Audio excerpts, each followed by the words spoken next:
No, Jay. Brilliant. Okay, so we've kind of split this into a few sections. We're going to start off by talking about the referrer's point of view and kind of some of the things that have niggled myself and Emma in terms of the referrals we've received, and also some of the considerations, whether you're a mediator or a referrer, that need to be taken into account in terms of that referral process. So the first thing, you cannot talk about mediation without talking about the core principles. And the core principles of mediation are paramount, no matter what is going on in the room, no matter what has been given to you by that referrer, they cannot be deviated from.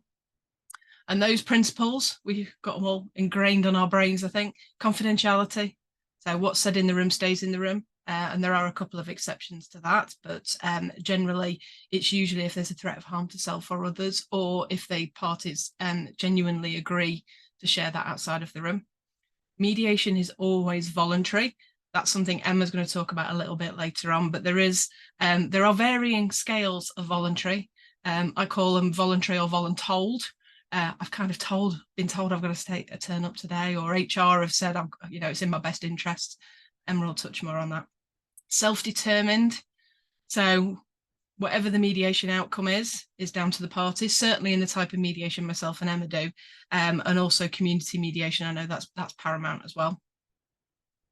Impartiality and non-judgment. Now, the last two are quite interesting because the last two are the reason why DIY mediation by organisations does not work, because 9 times out of 10, they do not understand to the level of which we have to be impartial and to the level we need to be non-judgmental. Now, being an internal mediator, those two things were always the biggest challenge for me, being able to not be impartial, but to be able to provide the perception that I'm impartial. Because whether I'm impartial or not is irrelevant. Whether the parties think I'm impartial is the key thing. And one of the biggest issues I always used to turn up in my Royal Mail uniform.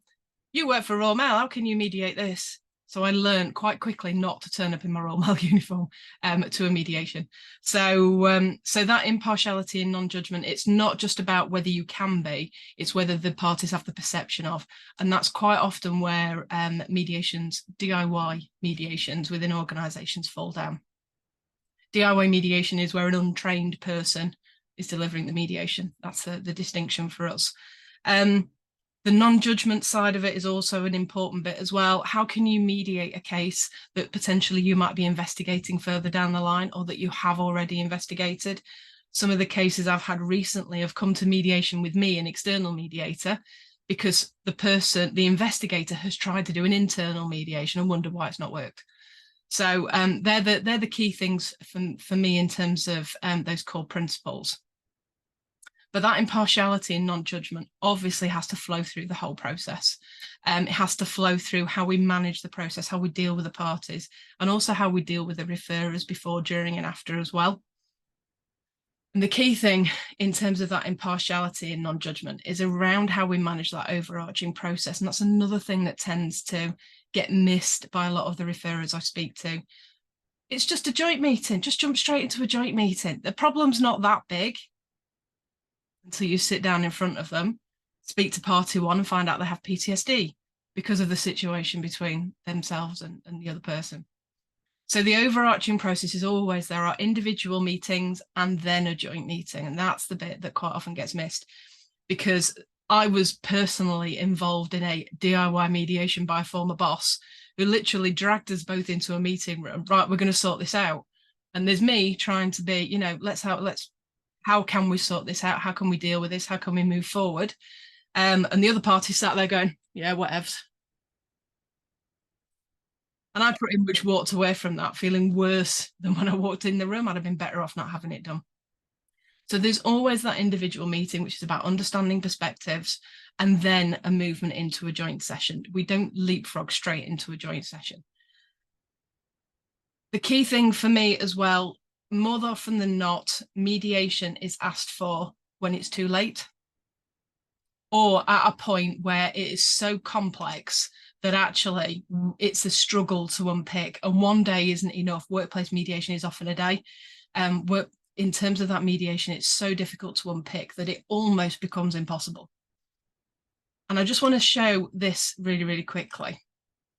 This is the Glassell model of conflict escalation. And it's kind of got 3 levels to it. And the key thing for me, the 3 levels are the win-win, the win-lose, and the lose-lose. As mediators, we want to get in at the win-win stage. We want to get in at the point where the least amount of damage has been done, and it's the easiest point in which to unravel that process. But jump in, Emma, at this point if you want. When we get to level 3, that's more often than not where we get most of our cases, is at level 3. Yeah, I would agree. It seems to be, and we were talking about this a little bit when we were discussing what to share today, is that actually so often we've got to the point where it's the last point that they are getting to, and they say, oh, this is the last resort. I can't believe we've got to this point. And for us, I think what we would like to push out there more and more is, as you can see from this slide, that level 1 where there may be a bit of tension, they may be debating some bits, so they're not quite getting on. There may be some behaviors there that are coming out which don't feel comfortable, but it's not, you know, it's not really, really bad. For me, those coalitions, that point is when an organization, let alone as a mediator, what I think would be for the best, as an organization, I would want to be getting in there before those coalitions, those groups form, because as soon as other people get invested in what's happening with this dispute, then it becomes a lot more layered and complex, and you're involving other people and you're trying to figure out actually what's the core issues that have been going on here, who are the core people involved. As soon as you start to escalate up this level, then it becomes more difficult for a mediator to resolve, particularly in the time expected by an organization. And just by doing the very simple, most basic mediation process, it's likely that you're going to have to bring in other elements to get to the core of things as it goes up this scale. Yeah, absolutely. And we all know as well, for those of us that are mediators, we all know that conflict never just involves 2 people. It always involves a cast of thousands, all of which have an opinion that are fueling that conflict. So getting in at the earliest possible point, rather than waiting until, oh God, we don't know what to do with this anymore, that kind of the hot potato syndrome. We don't know what to do with this anymore. Let's pass it to a mediator, let them sort it out. And then they wonder why we ring up at the end of the day and go, you know what, it hasn't gone anywhere because it's gone too far. Doesn't happen very often, thankfully, but there are occasions when it does.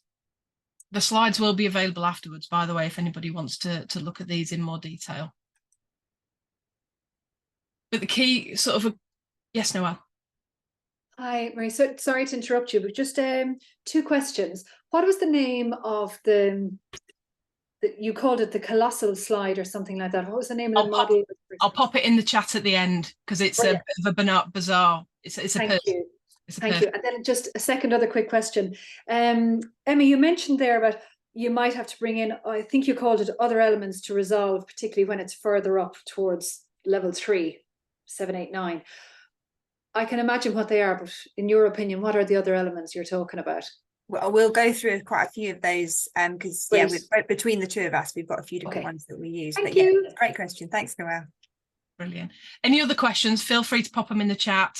And we are having a Q&A at the end, so any of those questions we will pop up, and I will put that reference in the chat as well.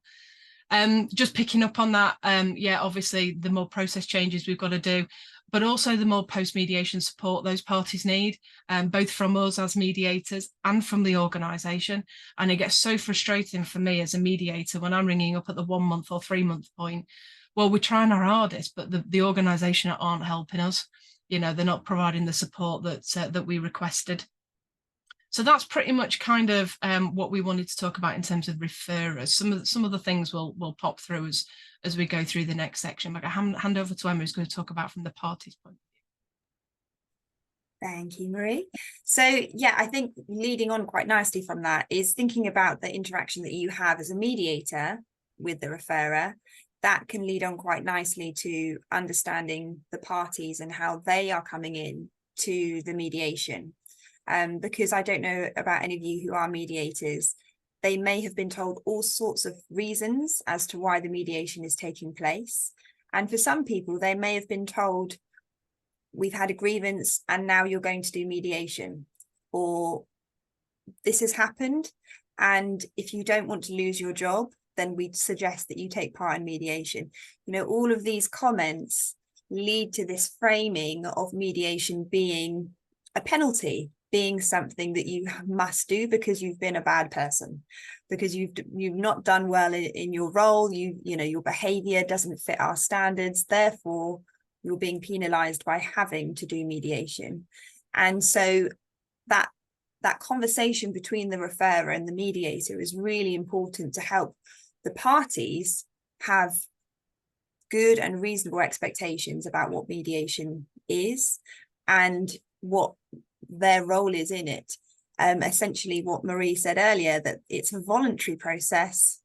They're not being voluntold to be there under the guise of, if you don't do it, there's going to be this massive thing that's coming your way. And as you know, as soon as you have people who have decided to mediate, then you're already at a really good position for mediation. If people feel like they must mediate, or something bad's going to happen to their job, or they're going to be looked at negatively, it's going to affect their career prospects because they don't want to do it. As soon as that comes into the frame for them, then mediation doesn't feel like an opportunity. It feels like a punishment and something that they just have to get through. And we don't want that for parties. We want them to see it as an opportunity. Another thing to bear in mind from the party's perspective is what baggage they're coming into the mediation with. What mediation experience or conflict experience have they got from the past? And firstly, I would talk about their experience within the organisation. Has there been some form of DIY mediation attempted by someone who perhaps hasn't had the training, perhaps even though they're a great person, perhaps they do have good conflict resolution skills, but the parties have perceived them as being biased in some way, either towards the organisation or the other party. As Marie said, it's often not about that DIY mediator. We don't want to get down on those people who've been put in that position. We just prefer them not to be put in that position. Because actually it's the perception can make a massive difference to how things go moving forward. But also thinking about these parties' baggage from before, what have they experienced in the school playground that leads to them thinking about this other person in a certain way? And some of the things that I'm going to go through are not going to be things you know straight off of the bat, obviously. But these are things that we would hope that as mediators, as organisations, there'd be some awareness that perhaps this could influence how they treat the process, how they perceive the mediator, how they perceive the other people within the mediation process. So their experience of conflict and how they look at the world is going to have a massive impact on how they perceive the situation that they're involved in, the things that are going to trigger them. And again, you may not know what that is, but hopefully in those individual conversations that you have before the mediation, you may just start picking up on some of those things that actually this feels like it's bigger than what's happened now. Something's gone on before, and we're not therapists, so we're not getting them to tell us they must reveal their deepest, darkest secrets. It's not about that, but having just an awareness there may be other things that are influencing how they perceive the situation can be really helpful. So what's led up to the mediation for the parties? What kind of process have they been through before? Have they been through a grievance? Any workplace mediator, I'm sure, will tell you that if a grievance has been involved, that's going to heavily influence how they are feeling going into the mediation. And that at some point that's likely to be brought up, because for most people, whether they have raised a grievance or whether they're on the receiving end, it will feel quite painful to go through that experience. And depending on how speedily the grievance is resolved, depending on the outcome of the grievance, depending on whether they believe what information has been shared with them along the way, then they may be going in there not just with the original issue, but with the grievance process needing to be picked through just a little bit. You obviously don't want that to be the dominating thing, so you don't get to the core issues. But it's very worth remembering that if grievance has been part of the process for parties, then that's going to affect them leading into the mediation. So knowing that from the referrer is going to help you know how to plan as a mediator. Another thing to bear in mind are things like delays. The longer that someone has been delayed in resolving conflict, then the harder it may be for them to come out of their position. So they may feel quite entrenched in their opinions about the other person or what's taken place. So knowing the time periods of things that have happened, because what we are trying to balance is not knowing too much so that as a mediator, it biases your perception, but knowing enough to know what to look out for to support the parties in the process. Another thing that I would refer to, Marie refers to them as hand grenades, which I think we've got a slide up. I refer to them as hot buttons, but they both kind of mean the same thing. Within a mediation, it's quite interesting. You can feel like you're doing really well and things are moving smoothly towards peace. And then someone just throws, as Marie would call it, a hand grenade in.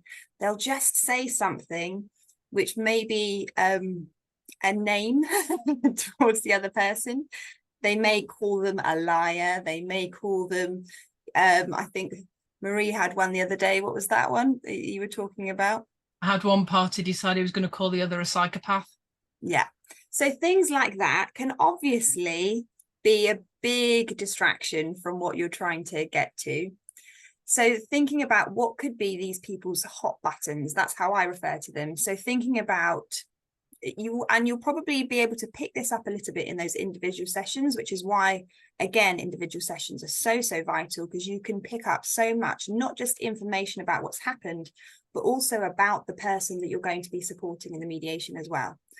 What kind of language do they use? How do they express themselves and move around? What emotions are they exhibiting? Have they talked about mental health concerns that they've got? And Marie will talk about that a little bit as well. It's really important to be aware of what is going to be okay for someone in a mediation and what you need to put in place to make sure they are okay, even if things escalate to a little bit of a point, but it doesn't get to the point where it's beyond what they can bear. Marie, did you want to have just like a quick couple of sentences about what you would look out for when in the individual meetings before the mediation? Yeah, so unfortunately, mental health and neurodiversity is the other area that I deal with as well. They're such big things that sometimes it's difficult to know what to look for. Yeah. And it's always about just doing that little piece of digging and not pushing them into a joint session until you're clear what's going on for that person, whether it's a neurodiverse concern, whether it's a mental health concern, whether it's anything that's affecting their well-being in that moment and affecting, therefore, their engagement in the mediation process in that moment. So just some basic stuff you might see. You might see somebody fidgeting quite a bit, which I do anyway, because I've got ADHD. But it could be a sign of anxiety. It could be a sign of feeling incredibly uncomfortable about having to sit in the room with that other person. So for me, it's always an opportunity for exploration and curiosity to a point where they still feel comfortable with you. Yeah, fab. Thanks, Marie. So that is definitely something to bear in mind. What you'll also notice on the screen, I'm also a DISC practitioner. So for me, I'm really curious around communication styles. So you probably will have heard about different psychometric profiling tools. DISC is one of those. It tends to have cousins like insights and that kind of thing, but they often come from the main 4 core styles. And so what I'll be looking out for when I have those individual meetings is how they're coming across, how they're communicating. Because as for all of us, we tend to appreciate and get drawn towards people who are similar to us and communicate in a way that is similar to us. And it can feel quite unsettling when people communicate in a different way. And in the workplace, this comes up an awful lot. So just to very briefly go through the 4 core styles. D, we're talking about dominant, fast, getting things done. I, we're talking about social and connecting with people, wanting to inspire and be influential. S, steadiness and security. C, conscientious and detailed, perhaps a bit slower on the process because they want to get it right. And so for me, the way that I often think about this is with the different communication styles. If perhaps we have someone who has a profile that's more leaning towards a D, then it could be that they are coming across in a way that is direct and straight to the point and coming from a very good place. But perhaps if they're communicating with someone who has a profile that's more like an S profile, they may perceive that as quite threatening, because they would typically communicate in a more gentle, steady, calm way. And so for me, I use this quite a bit for my own understanding and how to support people in a mediation. But also sometimes I bring this into the process so that they understand their own way of communicating and take away some of the emotion and offense that can come through unnecessarily, because they're thinking that this person is communicating with me because of this negative intention, rather than this person just communicates directly. So that's one of the things that I often bear in mind. How are they communicating? Is it perhaps just a clash of styles that I need to support them through and provide a bit of a communication bridge? The last couple of bits that I would say with parties and expectations is actually the follow through after a mediation. So what are they going to communicate, having had this mediation session, to other people? This perhaps is a step that can get missed quite easily because you're focusing on the people in the room. But think about the trust that often has been breached during this process leading up to the mediation. And so what's going to be going on in their mind, having left the room? What are they going to say? Who are they going to tell about this? What are we going to tell the team who knows there's been some conflict going on? Perhaps they've seen this all-day meeting in the diary and they're curious about it. What do we communicate?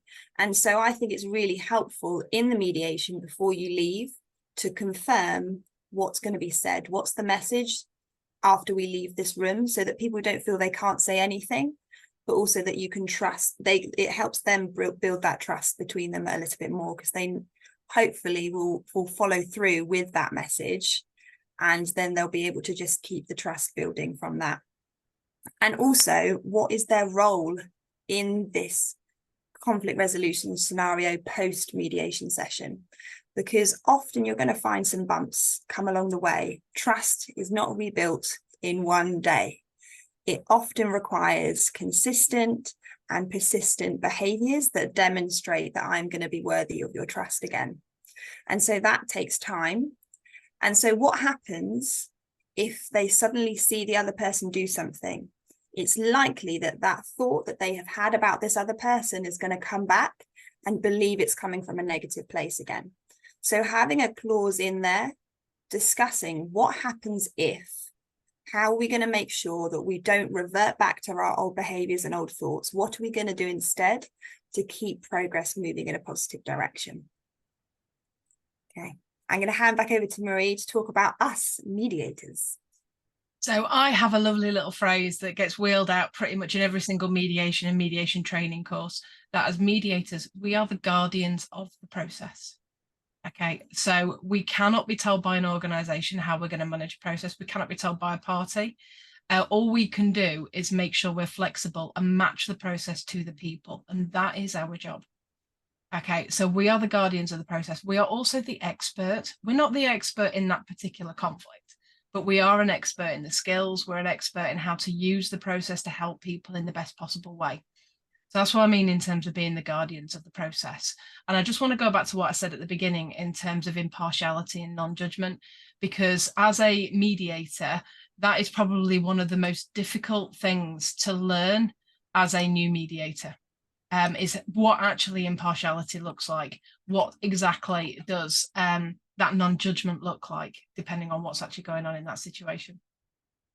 And managing ourselves is a key part of mediating. So I call it that I come in as a blank canvas. I'm one of the mediators that I don't actually like to know anything before I go in. I don't want to know anything about what anybody thinks about that situation, because what I don't want to be doing is mediating and sat there with the HR person's perception in my mind or their line manager's perception in my mind. What I want to be able to focus on, how do they feel? How do the two parties feel? So Emma and I had a bit of a discussion about this yesterday as we were preparing, and she really interestingly brought forward that it's not always about going in as a completely blank canvas. Sometimes it's about understanding the structural background of a situation. So are there any situations going on that might influence that conflict moving forward, or the resolution of that conflict going forward? So is there a change management situation coming up? Is one of them about to be moved somewhere else and nobody's told them? Which I have had happen in a few mediations, where all of a sudden, yeah, you phone up for the 1 month. Well, 2 weeks later, I was moved into a different role and nobody told me when I walked into the mediation. So understanding what's going in. I also like to know a little bit about the organization's culture as well. Is it a culture of support? Is it a culture of, here's a conflict, let's brush it under the carpet?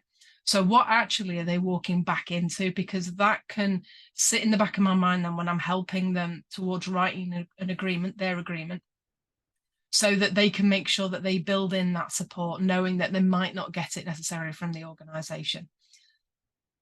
Preparation is key. It's also key in terms of managing that impartiality and non-judgment. So I always make sure that if I'm doing a full day mediation, that I try and blank out the previous afternoon and the following day in order to get myself in the right space and then decompress afterwards.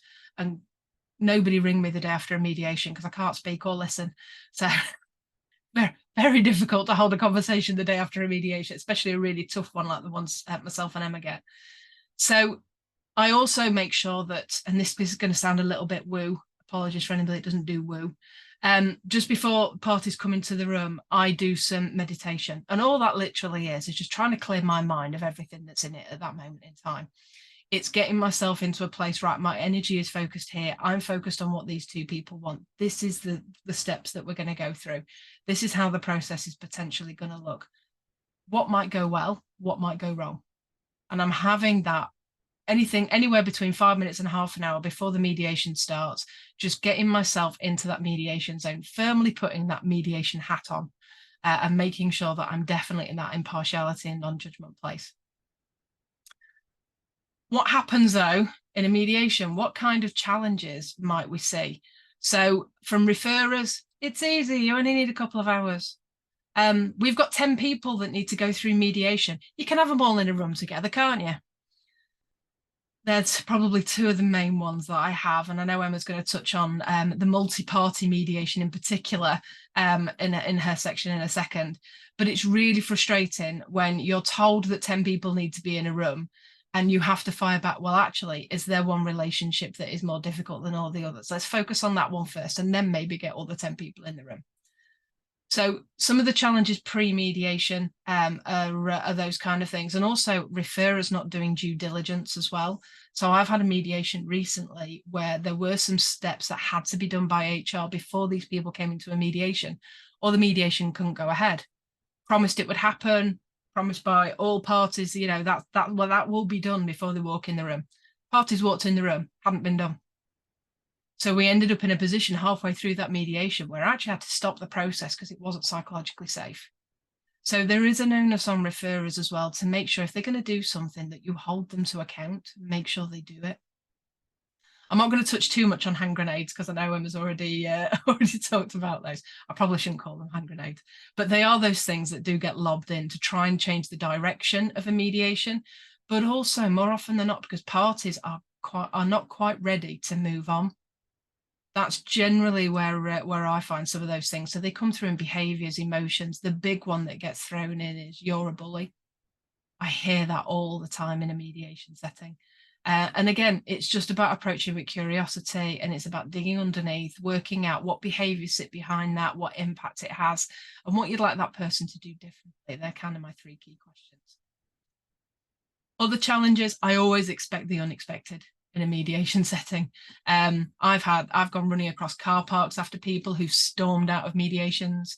Obviously it was in the days when I was at Royal Mail, so I was quite fit. I'm not as fit now, so it's a bit more difficult for me to go running after people.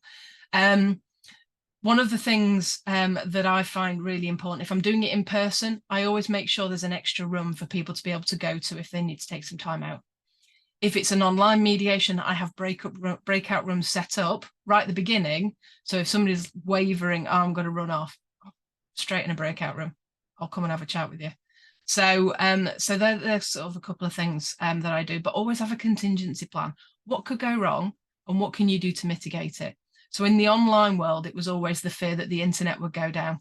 I've had that happen. I had a complete electrical blackout halfway through a joint meeting when the two parties were starting to have a go at each other. Interestingly enough, me leaving the room actually stopped them from having a go with each other, but I wouldn't recommend it. I desperately had to try and log back on my phone on a 4G signal, trying to get back into this meeting room to make sure everybody was okay. But I had that contingency plan there. I was able to use my 4G network in order to jump back onto that call and deal with that. So always have a contingency plan, whatever that might look like. And also listen to your gut instinct. One of the skills that is not taught in mediation training is actually the power of your gut. You've worked with these people probably for a good few hours on an individual basis and on a joint basis. And if you're sat there going, there's a massive, great big elephant sat in the corner of the room, call it out. There's an elephant in the room. What's going on? If you don't want to do it in a joint setting, just because you're in a joint setting, you don't have to stay in a joint setting.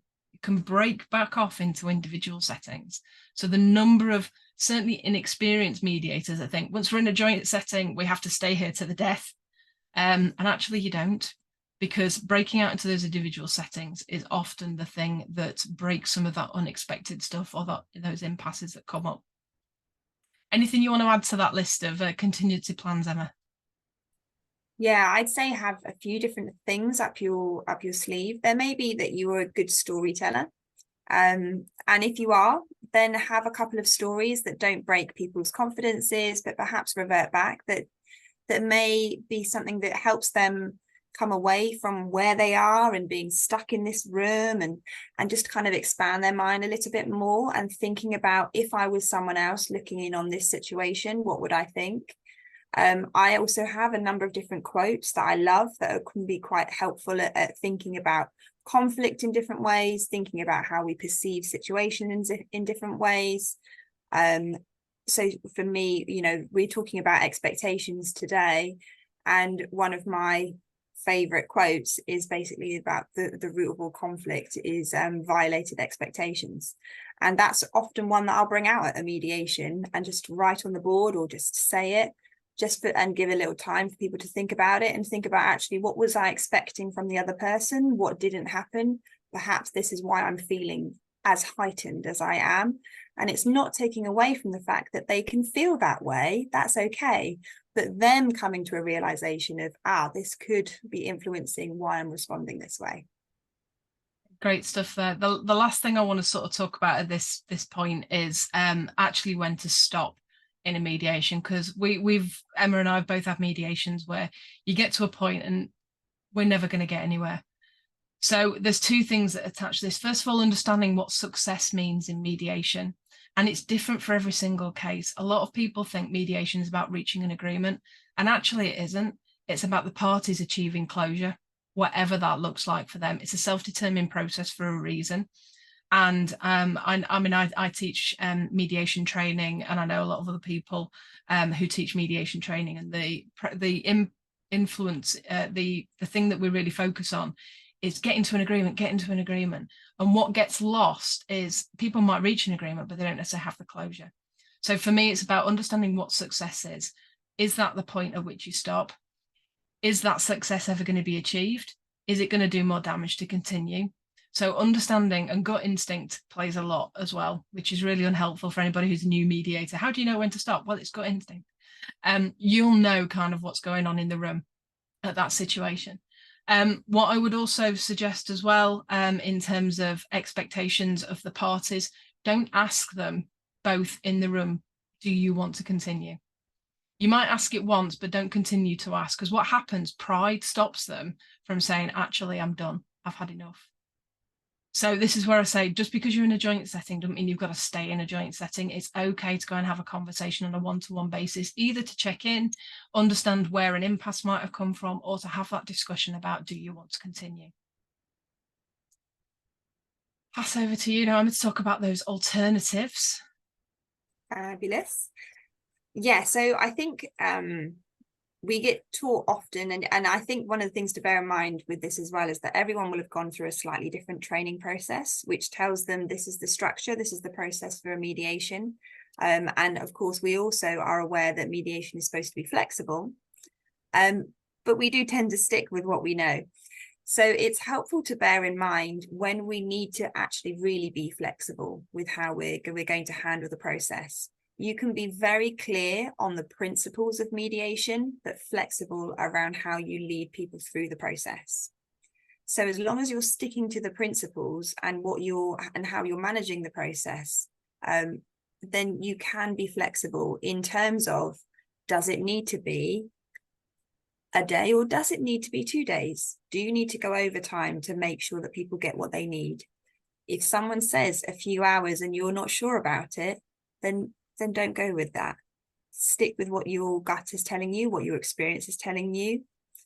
Think about how many people are going to be part of the mediation. Marie mentioned how sometimes you get sent, a whole team of people to mediate between, but actually there's just a couple of them that need it. But there may be 3 or 4 people who are involved in the dispute. So it's worth considering, how am I going to support all of these people in a way that they leave the process having had some progress, some closure from it. So doing it just in one room may not always be the best situation. So I've done a number of multi-step mediations when there have been multiple parties. It's not always the case. Sometimes it's perfectly adequate to have people in one day, in one room, doing a mediation. But I'd say that's for the simple, straightforward cases. If it's not simple, then allow time and allow different parts of the process to come in to support you and make sure that you're not feeling stressed on the day, because it can feel very pressurized when you feel like you're not making progress. So set yourself up for success.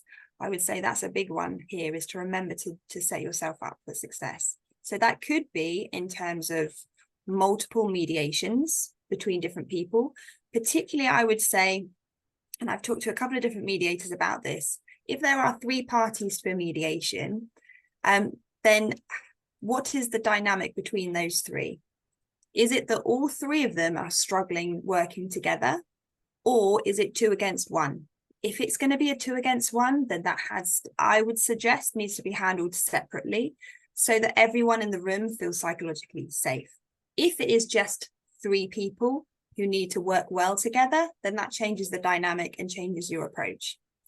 I'd say there's also going to be people coming in who maybe do have mental health concerns.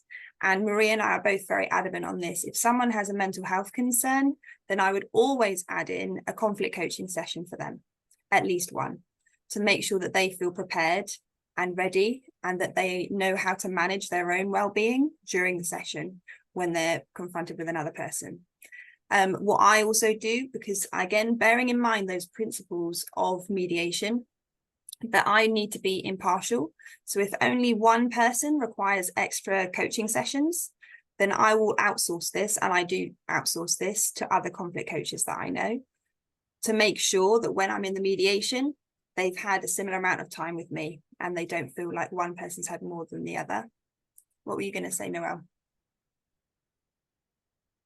First, take myself off mute. In terms of the conflict coaching session you just described, would you label that, for the want of a better expression, to say, I think we should have, or I strongly recommend, a conflict coaching session. This is outside of the mediation process. This is to support you with X, Y, Z. And you'd let the appointee, or the referrer, as you call them, know that you're doing this.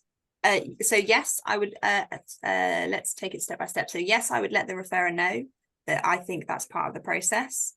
I would class it as being within the process rather than outside of it, because it's another step in leading to conflict resolution, but it's making sure that when people come to the joint session, they are ready for it, and that they're able to communicate in a way that's beneficial to them, that gets their point across clearly. It's not fair for them to come in when they've got all of these heightened emotions flowing around their head, and they won't feel like they have the capacity perhaps to take on what other people are saying in the room.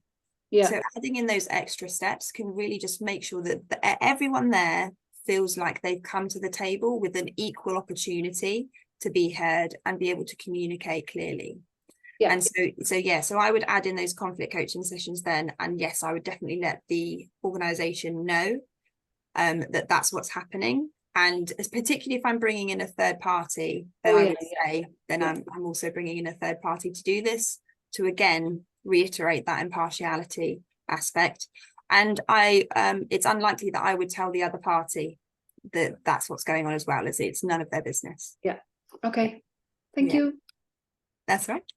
Another thing that can come into it is, obviously I mentioned DISC. So if communication is a massive part of the problem, that actually they like each other, they just clearly are missing each other when they're trying to communicate and interact, then I have that as part of the process as well. So I will bring that in before the mediation day and have a one-to-one with them so they fully understand their profile before we get to the mediation. And then we'll often refer to those DISC reports during the mediation as a reference point, because some people know that they're not getting it right with the other person. They're missing them somehow. The other person's just not getting it, but they don't know what to replace that with to make it better. So the DISC profiles can be quite helpful, not just for understanding themselves, but how can I adapt in that moment with that person so that we're both understanding each other better. So I'll often bring that in, particularly if it's a team mediation, because that can be really beneficial to very quickly show a path to communicating more effectively.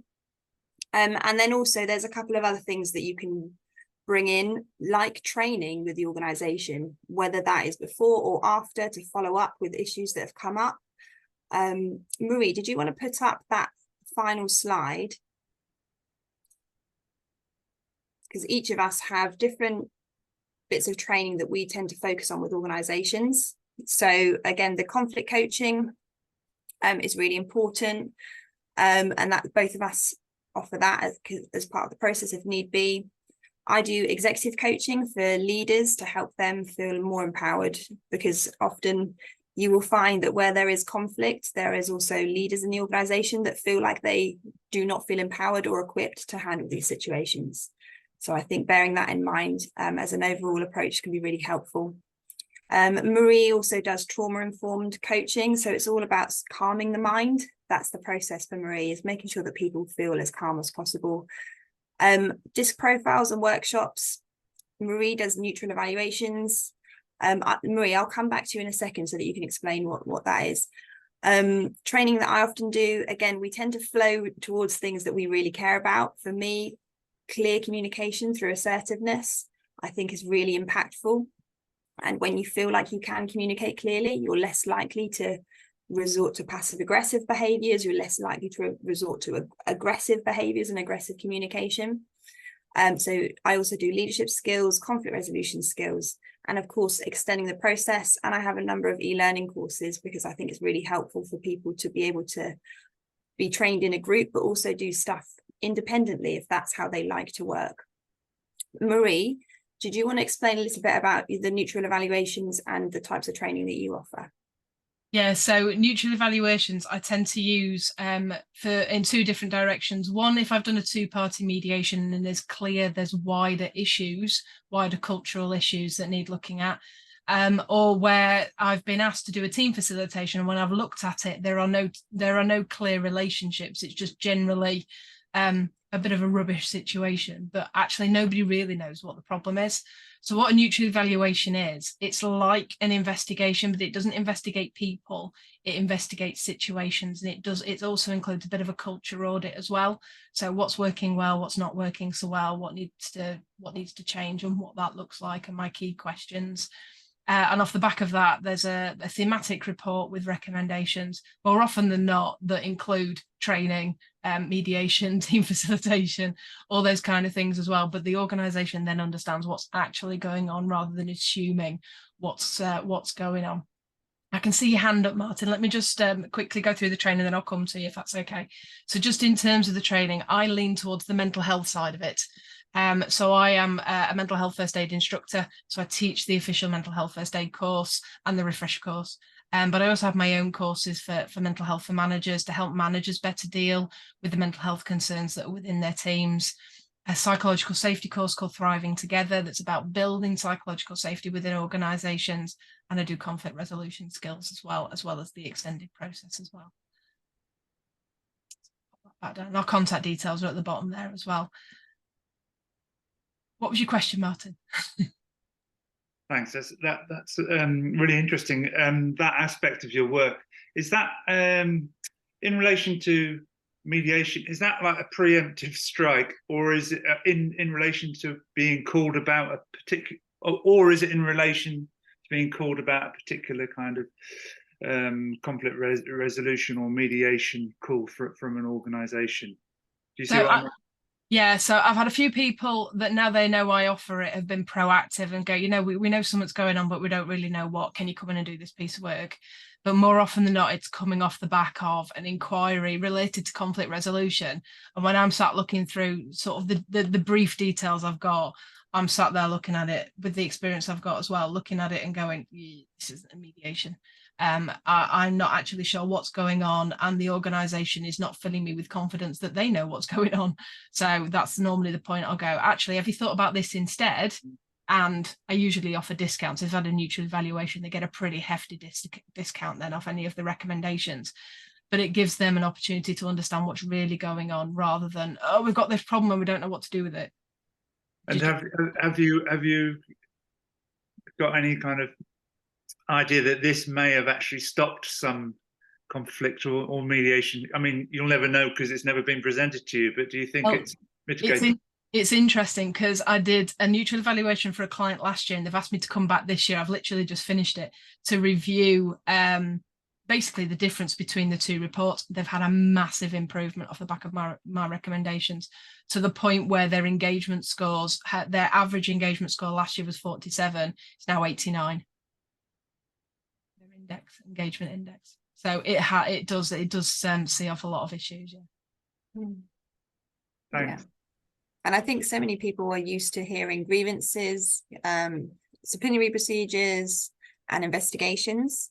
And I think what's really nice about the neutral evaluations is that, you know, when we think about being mediators, we do focus on the issues rather than the people. And that's what this process does to a wider extent, and make sure that I often say that no conflict is an island.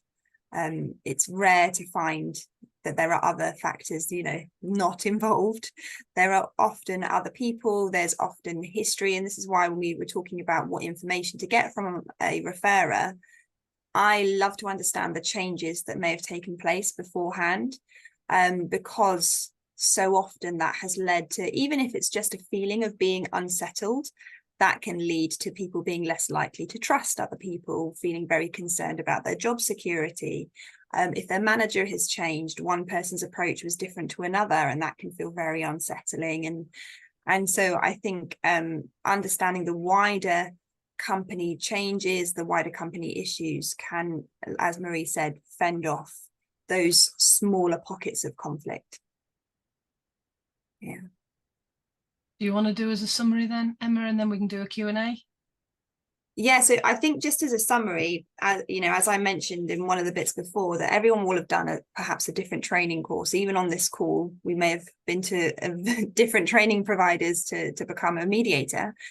And so it's worth bearing in mind that all of those differences does not mean that there's a problem with one or other, but always holding on to those core principles of making sure that it's confidential, that it's a voluntary process, that it's self-determined, that we are impartial, and that the whole process feels non-judgmental.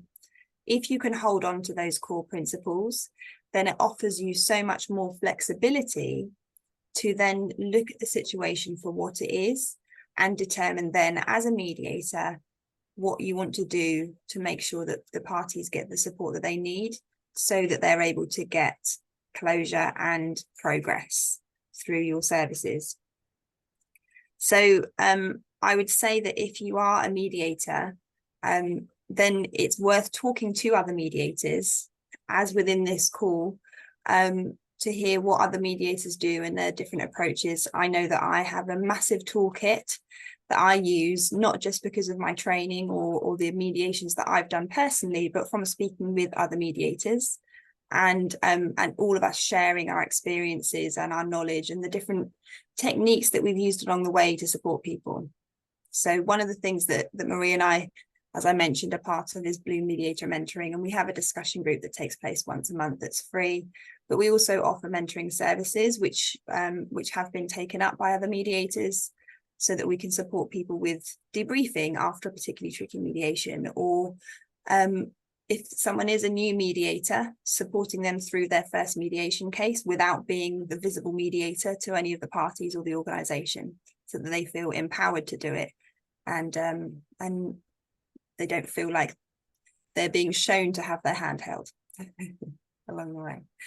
So yeah, I'd say that if for you, having gone through this session today, and we appreciate you being with us, hopefully there's some things that we've shared which have just kind of added to your awareness of things to consider, both from the expectations of the referrer, the parties, and for yourself, so that you feel more empowered to take hold of the process and lead people through as the specialist that you are. I will stop recording.